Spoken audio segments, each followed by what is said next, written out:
எல்லாருக்கும் வணக்கங்க. லாஸ்ட் வீடியோட கண்டினியூஷன் தாங்க இது. ஸோ லாஸ்ட் வீடியோவில் வந்து பார்த்திங்கன்னா கேரட் பீட்ரூட்லாம் வந்து எப்படி பிளான் பண்ணோம் அப்படின்னு சொல்லி பார்த்தோங்க.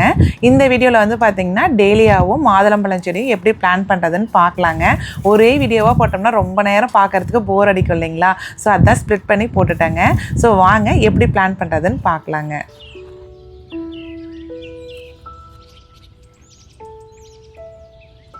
டேலியா கிழங்கு வந்து பார்த்திங்கன்னா 8 இருக்குன்னு சொன்னேன் இல்லைங்களா? ஸோ இதில் வந்து பார்த்திங்கன்னா கொஞ்சம் வந்து இந்த பாட்டிங் மிக்ஸோட கலந்து தான் வச்சுருப்பாங்க. ஸோ கிழங்கு வந்து பார்த்திங்கன்னா இந்த மாதிரி தான் இருக்கும். இது வந்து பார்த்திங்கன்னா நிறைய பேர்ட்ஸ் வருங்க. இந்த டேலியா போச்சோம்னா நிறைய பேர்ட்ஸ் வரும். இங்கே பாருங்கள், கலர் பாருங்கள் எப்படி இருக்குன்ட்டு. இந்த மாதிரி இருக்கும். இந்த கார்னர் பாருங்களேன், இந்த பேட்டர்ன் ரொம்ப டிஃப்ரெண்ட்டாக இருக்குது. அதே மாதிரி இந்த கலர்லேயும் பாருங்களேன்.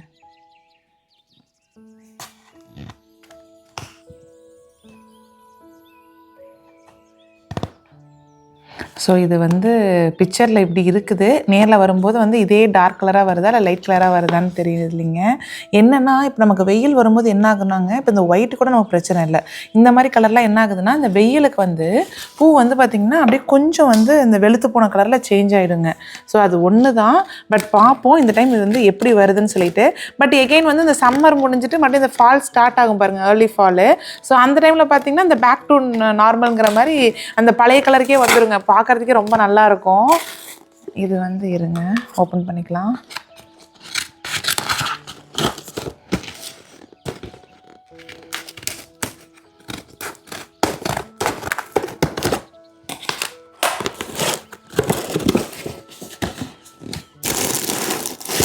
ஓ சூப்பருங்க.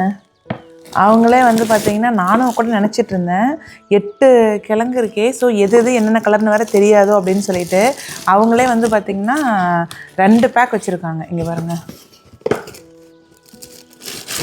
ஸோ 2 பேக் தனித்தனியாக வந்து பேக் பண்ணிட்டாங்க. இதுதாங்க அந்த காஸ்கோ வந்து அடிச்சிக்கவே முடியாது. அது என்ன தான் சுற்றி சுற்றி வேறு கடையில் வாங்கினாலும் நமக்கு வந்து இந்த காஸ்கோவில் இருக்கிற பொருள் வந்து ஏன் பிடிக்குதுன்னு இப்படி தான். இங்கே பாருங்கள், நீட்டாக 2 பேக் தனித்தனியாக பண்ணிவிட்டு ஒரு பேக்லேயும் வந்து பார்த்திங்கன்னா இது என்ன வெரைட்டி அப்படின்னு சொல்லி நேம் போட்டுட்டாங்க. ஸோ இந்த வெரைட்டி என்னென்னு பார்த்திங்கன்னா இது வந்து ஒயிட் கலருங்க இந்த வெரைட்டியோட நேமு. ஆனால் பேரே பாருங்க எவ்வளோ கஷ்டமாக இருக்குதுன்ட்டு. ஸோ இந்த வெரைட்டி வந்து பார்த்திங்கன்னா இந்த ஒய்லட் கலர் சொன்னேன் இல்லைங்களா, அந்த அலோனா அப்ஸ்க்யூர்னு சொல்லிட்டு கிளியர் அப்ஸ்க்யூர்ன்ட்டு அந்த வெரைட்டி. ஸோ இது வந்து பார்த்திங்கன்னா தனித்தனியாக போட்டாங்க. ஸோ நான் என்ன பண்ணியிருக்கேன்னா, அங்கே வெளியில் வந்து கரெக்டாக அந்த 8 கிழங்கு வைக்கிற அளவுக்கு இடம் பிரித்து வச்சுருக்கேங்க. ஸோ நம்ம ஆல்டர்னேட்டாக வச்சோம்னா பார்க்குறதுக்கு வந்து கொஞ்சம் கலர்ஃபுல்லாக இருக்கும்னு நினைக்கிறேன். ஸோ இருங்க, கிழங்கு வெளியில் எடுப்போம். வெளியில் கொண்டு வந்து வச்சுக்கிட்டேங்க. உள்ளே வந்து பார்த்திங்கன்னா கொஞ்சம் நிறைய மண் சிந்துச்சு. இந்த இருங்க கட் பண்ணிவிடுவோம்.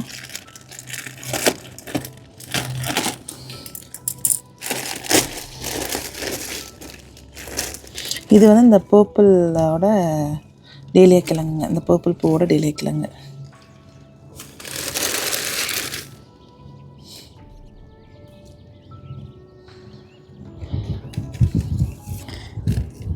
இது பாருங்கள், இப்படி தான் இருக்கும். ஸோ இது என்ன பண்ணணுன்னா, இந்த டிப் இருக்குது இல்லைங்களா, இது வந்து மண்ணில் வைக்கும்போது இப்படி வைக்கணுங்க. இந்த கிழங்கு எல்லாமே நல்லா உள்ளே போயிடணும். இது வந்து மேலே பார்த்த மாதிரி வைக்கணும். ஸோ அதுதான் ப்ரொசீஜருங்க. ஸோ இது வந்து பார்த்திங்கன்னா இந்த கிழங்கு தான் இல்லைங்களா. ஸோ ஒவ்வொரு வருஷமும் அதுவே வந்து இந்த ஃபால் வரும்போது என்ன ஆகுனா, நம்ம இந்த அளவுக்கு நல்லா மண்ணில் மேலே நீட்டிட்டு இருக்கோம் இல்லைங்களா. ஸோ அந்தளவுக்கு ஒன்றை கட் பண்ணிட்டோம்னா அடுத்த வருஷத்துக்கும் அதே மாதிரி சூப்பராக வந்துடுங்க. இதுங்க அடுத்த கிழங்கு எடுத்து பார்ப்போம். 4 எவ்வளோ பெருசாக இருக்குன்னு பார்க்கலாம். இது நல்லாவே பெருசாக இருக்குது. இங்கே பாருங்கள்.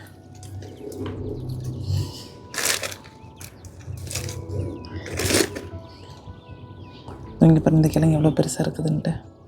என்ன ஆகுனாங்க, ஒரு சில கடையில் வந்து வாங்குறது வந்து என்னென்னு பார்த்தீங்கன்னா, அந்த டேலியா கிழங்கு வச்சது அப்படியே தாங்க இருக்குது. 2 வருஷம்னால தலையவே மாட்டேங்குது. அது ஒரு சில இதோட வெரைட்டியாக என்னென்னு தெரியலைங்க, மண்ணுக்கா என்னன்னு தெரியல. பட் இது வந்து காஸ்கோவில் இது வரைக்கும் வாங்கினது எல்லாமே நல்லா தான் வந்திருக்குது. ஸோ இந்த டைமும் வந்து அங்கே தான், அதனால தான் வாங்கினேன். பார்ப்போம். அடுத்து இது ஒரு கிழங்கு. ஸோ கரெக்டாக அவங்க இங்கே தான் கட் பண்ணி எடுத்து வச்சுருக்குறாங்க. இது வந்து கரெக்டாக இந்த மண் இது ஃபுல்லாக உள்ளே போயிடணும். இது மட்டும் கொஞ்சம் தெரிஞ்சால் போதும். இந்த கிழங்கு பார்த்திங்களா எவ்வளோ குட்டியாக கொடுத்துருக்குறாங்கன்ட்டு. இங்கே பாருங்கள், இது எப்படி வரும்னே தெரியலையே. இதில் கிழங்கே இல்லைங்க, ரொம்ப சன்னமாக தான் இருக்குது. பார்ப்போம், இதை வைக்கும்போது இது ஒரு அடையாளம் வச்சுக்கலாம். இந்த செடி வருதா இல்லையான்னு செக் பண்ணி பார்ப்போங்க.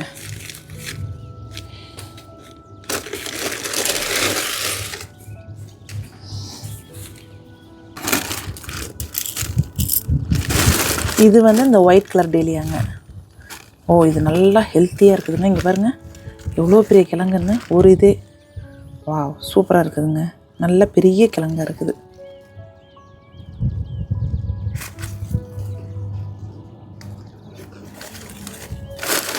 இது ஒன்று. அடுத்தது பார்த்திங்கன்னா இதுவுமே ஓகே தாங்க, மோசம் இல்லை, ஓரளவுக்கு நல்லா தான் இருக்குது. அடுத்தது பார்ப்போம். இது ஒன்று.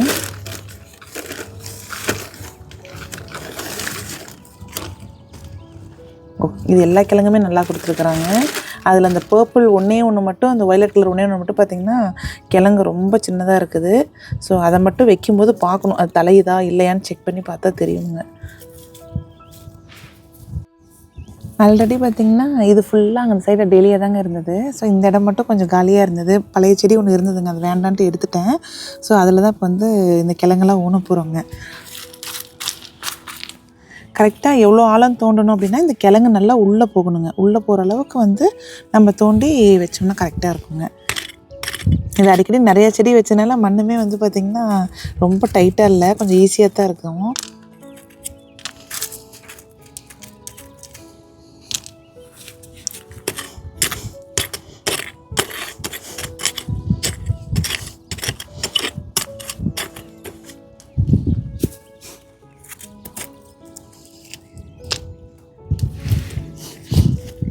பாருங்க, டக்குன்னு தோண்டியாச்சு.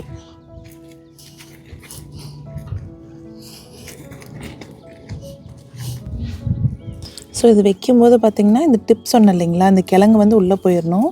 இந்த டிப் வந்து மேலே தெரிகிற மாதிரி வைக்கணுங்க, ஏன்னா இதுலேருந்து தான் செடி வரும்.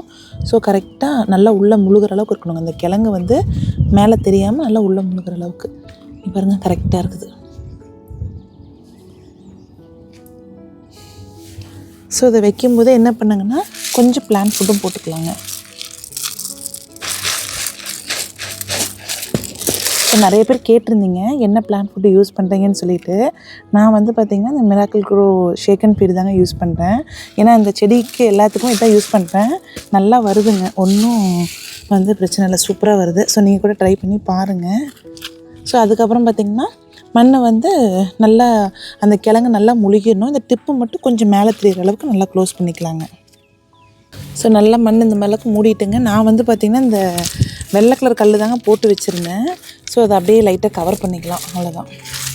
எதுக்கு லைட்டாக தெரியணும் அப்படின்னா நம்ம இங்கே செடி வச்சுருக்கோங்க ஒரு அடையாளத்துக்கு தாங்க. ஏன்னா இல்லைன்னா அடுத்தடுத்து வேறு செடி வைப்போங்களா, நமக்கு தெரியாமே போயிடும். ஸோ அதுக்காக தான். ஸோ அவ்வளோதான், இந்த செடி வச்சாச்சுங்க. ஸோ இதுக்கு இன்னொரு செடிக்கு எவ்வளோ கேப் ஒன்றுனாங்க, கரெக்டாக இங்கேருந்து பார்த்திங்கன்னா நல்லா ஒரு கை அந்த எல்போ ஹைட்டுக்கு நம்ம கேப் விட்டால் போதுங்க. ரொம்ப கேப் வந்து அதிகமாக வேணும்னு அவசியம் இல்லை.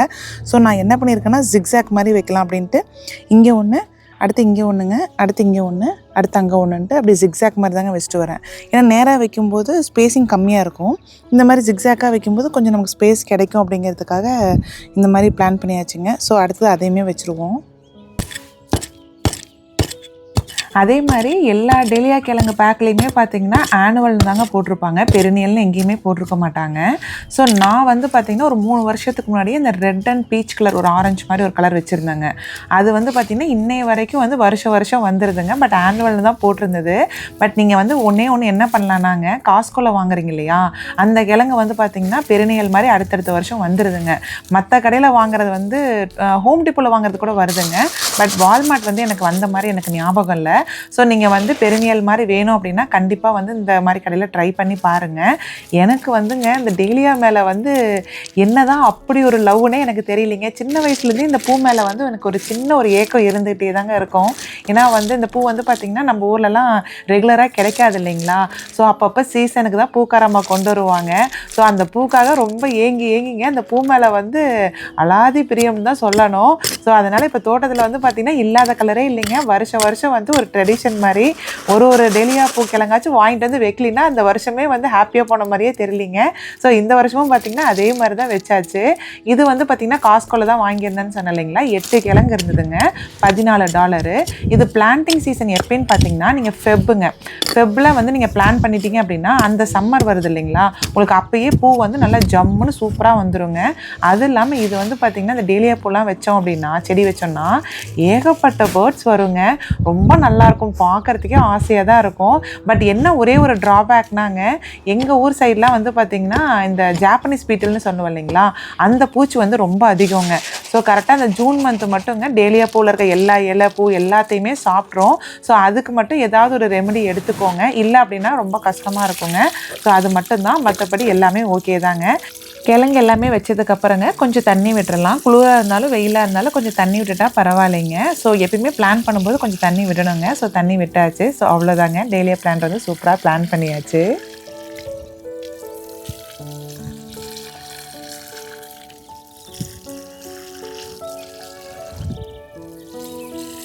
அடுத்தது வந்து பார்த்திங்கன்னா மாதுளம்பழம் செடி தாங்க எப்படி பிளான் பண்ணுறதுன்னு பார்க்க போகிறோம். இது வந்து ரஷ்யன் பொமோகிரானேட் வெரைட்டி தாங்க, கோல்டு ஹார்டி தான். பக்கமாக ஃப்ளீ மார்க்கெட் போயிருந்தேன்னு சொன்னேன் இல்லைங்களா, அங்கே வாங்கினதுங்க. $20 தாங்க, நல்ல சீப்பாகவே கிடச்சிது. ஸ்டார்டிங்லேயே போனோங்க, அப்போயே வந்து பார்த்திங்கன்னா ஏகப்பட்ட மரம் இருந்ததுங்க. எனக்கு வந்து ஃப்ரெஷ்ஷாக இருக்குமா இருக்காதான்னு டவுட் இருந்துகிட்டே இருந்தது. ஸோ அந்த குச்சியுமே நல்லா கீறி பார்த்தாங்க, நல்லா க்ரீனாக தான் இருந்தது. வின்டர்னால வந்து பார்த்திங்கன்னா இலையெல்லாம் இல்லாமல் காஞ்ச மாதிரி இருந்ததுங்க. பட் நல்லா வருங்களாமா. தோட்டத்தில் வந்து எந்த மரம் வச்சாலுமேங்க நான் ஃபாலோ பண்ணுற ப்ரொசீஜர் என்னன்னு பார்த்தீங்கன்னா, இந்த டாக்டர் எர்த் ட்ரீ ஃபெர்டிலைசர்னு இருக்கு இல்லைங்களா, இது எல்லாமே ஃப்ரூட் ட்ரீ ஃபெர்டிலைசருங்க. ஸோ இது வந்து போட்டு தான் வைப்பேன். கூட வந்து பாட்டிங் மிக்ஸுமே போடுவாங்க. இது ஃபெர்டிலைசர் வந்து பார்த்திங்கன்னா ஆர்கானிக் ஃபெர்டிலைசர் தாங்க. உள்ளே வந்து பார்த்திங்கன்னா இந்த கோழி பண்ணையிலாம் வந்து ஒரு மாதிரி ஸ்மெல் அடிக்கும் இல்லைங்களா, அந்த கோழியோட வேஸ்ட்டு. ஸோ அதே மாதிரி தாங்க இருக்கும். அதுக்கப்புறம் வந்து பார்த்திங்கன்னா மண் வந்துங்க ஏதோ ஒரு பாட்டிங் மிக்ஸ் இல்லைன்னா கிரவுண்ட் சாயில் ஏதோ ஒன்று யூஸ் பண்ணலாங்க.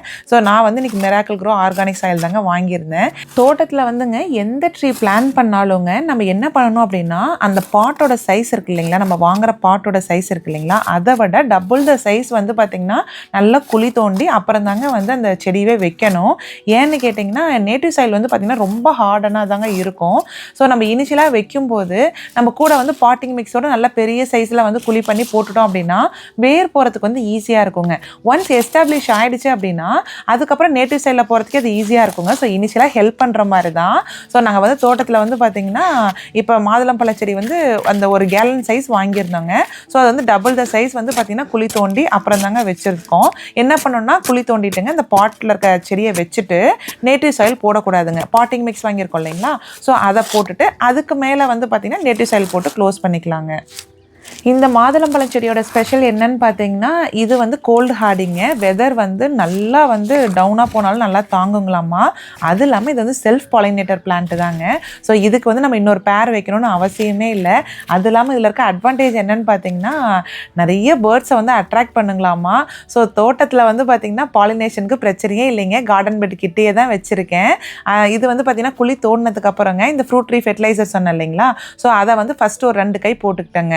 போட்டுட்டு அதுக்கப்புறமா இந்த ட்ரீ இருக்கு இல்லைங்களா, ஸோ அதை வந்து எடுத்துக்கிட்டேன். என்ன பண்ணியிருந்தோம்னாங்க, அவங்க ரொம்ப நாளைக்கு முன்னாடியே பாட்டில் பேக் பண்ணி வச்சுருப்பாங்க. ஸோ வேர் வந்து பார்த்திங்கன்னா அடியில் வந்து ஃபுல்லாகவே சுருண்டு தாங்க இருந்தது. நான் என்ன பண்ணேன்னா அடியில் மட்டும் கொஞ்சமாக ரப் பண்ணி விட்டுட்டேங்க. ஃபுல்லாக எடுத்து விடல, லைட்டாக கொஞ்சம் இந்த மாதிரி லூசன் அப் மட்டும் பண்ணிவிட்டு அதுக்கப்புறமா வந்து பார்த்திங்கன்னா அதில் வச்சுட்டேங்க. ஸோ கரெக்டாக அது வைக்கும்போது பார்த்திங்கன்னா நல்லாவே அந்த குழிக்குள்ளே வந்து பார்த்திங்கன்னா ஓரளவுக்கு நல்லாவே நம்பிடுச்சு. சைடில் பாருங்கள் எவ்வளோ ஸ்பேஸ் இருக்குது அப்படின்னு சொல்லிட்டு. இந்த ஸ்பேஸில் வந்து ஃபுல்லாக வந்து பார்த்திங்கன்னா அந்த கார்டன் சாயில் வாங்கியிருந்தோம் இல்லைங்களா, Miracle Gro garden soil, so அதையவே போட்டு க்ளோஸ் பண்ணிக்கலாங்க. அதுக்கப்புறம் வந்து சொல்ல மறந்துட்டேன் பாருங்கள், இந்த மாதுளம்பழம் செடி வந்துங்க கரெக்டாக ஃபாலில் தான் வந்து காய் வருங்களாமா. ஸோ என்ன ஆகும்னாங்க, கிரேப் ஃப்ரூட் இருக்கு இல்லைங்களா, அந்த சைஸ் வருங்களாமா. சூப்பராக இருக்குங்களாமா. ஸ்வீட் அண்ட் அந்த டார்ட் ஃப்ளேவர் வரும் போல் இருக்குதுங்க. நிறைய காய் வருங்களாமா இது. ஸோ வந்து இப்போ நம்ம செடி வைக்கிறோம் அப்படின்னா கரெக்டாக 2வது வருஷத்துலேயே காய் வந்துடும் அப்படின்னு சொல்லியிருக்காங்க. எங்களுக்கு வந்து மாதுளம்பழம் ரொம்ப பிடிக்குங்க. இங்கே யூஎஸ்லேயுமே வந்து பார்த்திங்கன்னா சீசனுக்கு மட்டும்தான் கிடைக்கும். ஸோ வந்து எனக்கு பார்த்தோன்னே ரொம்ப பிடிச்சி போச்சு. சரி ஏன் நம்ம ட்ரை பண்ணக்கூடாது, அதான் வீட்டில் இடம் இருக்குதுன்னு சொல்லிட்டு வாங்கிட்டு வந்து வச்சாச்சுங்க. ஸோ ஹோப்ஃபுல்லி வந்து கண்டிப்பாக இது நல்லா வந்துடும். ஸோ இங்கே வந்து பாருங்கள் பாட்டிங் மிக்ஸ் வந்து போட்டிருக்க இல்லைங்களா, போட்டதுக்கப்புறங்க என்ன பண்ணுங்கன்னா நல்லா அழுத்தி விடுங்க. ஏன்னா வந்து நேட்டிவ் சாயில் மாதிரிங்க அது வந்து அப்படியே ஸ்டிஃபாக நிற்காது. பாட்டிங் மிக்ஸ்லாம் வந்து பார்த்திங்கன்னா அப்படியே கொஞ்சம் கொஞ்சமாக இறங்குங்க நம்ம அழுத்த. ஸோ மேல் லேயரில் வந்து பார்த்திங்கன்னா கொஞ்சமாக அந்த ஃப்ரூட் ட்ரீ ஃபெர்டிலைசர் இருக்கு இல்லைங்களா, அதை லைட்டாக ஒரு கை போட்டுட்டுங்க மண்ணில் லைட்டாக கலந்து விட்டுட்டு நல்லா அழுத்தி விட்டுட்டு பாருங்கள். இன்னும் கொஞ்சம் குழியாக இருக்க மாதிரி இருந்தது அப்படின்னா இன்னும் கொஞ்சம் கிரவுண்ட் சாயில் போட்டுக்கலாங்க. போட்டுட்டு அதுக்கப்புறமா இந்த நேட்டிவ் சாயில் இருக்குது இல்லைங்களா, அதை போட்டுட்டுங்க நல்லா வந்து நான் வந்து என்ன பண்ணேன்னா கையில் வந்து அழுத்த முடியலைங்க, ஏன்னா மண்ணே ரொம்ப இறுகி டைட்டாக இருந்ததுங்களா. ஸோ நான் வந்து பார்த்தீங்கன்னா காலில் வந்து நல்லா அழுத்தி விட்டுட்டேங்க. அழுத்தி விட்டுட்டு நம்ம வந்து தண்ணி விட்டுக்கலாங்க. ஆக்சுவலி அன்னைக்கு வந்து பார்த்தீங்கன்னா நல்ல மழையே இருந்தது. ஸோ நான் லைட்டாக தண்ணி விட்டுட்டு அதோட முடிச்சாச்சுங்க. ஸோ அவ்வளோதாங்க, எங்கள் தோட்டத்தில் வந்து டேலியா கிழங்கும் மாதுளம்பழம் செடி சூப்பராக வந்து பிளான் பண்ணியாச்சுங்க. உங்களுக்கு வந்து இந்த வீடியோ கண்டிப்பாக பிடிச்சிருக்கும் அப்படின்னு சொல்லிட்டு நம்புகிறேங்க. ஸோ உங்களுக்கு யூஸ்ஃபுல்லாக இருந்தது அப்படின்னா கண்டிப்பாக கமெண்ட் செக்ஷனில் சொல்லுங்கள். நெக்ஸ்ட்டு வந்து ஒரு சூப்பரான வீடியோவில் பார்க்கலாங்க. Bye friends.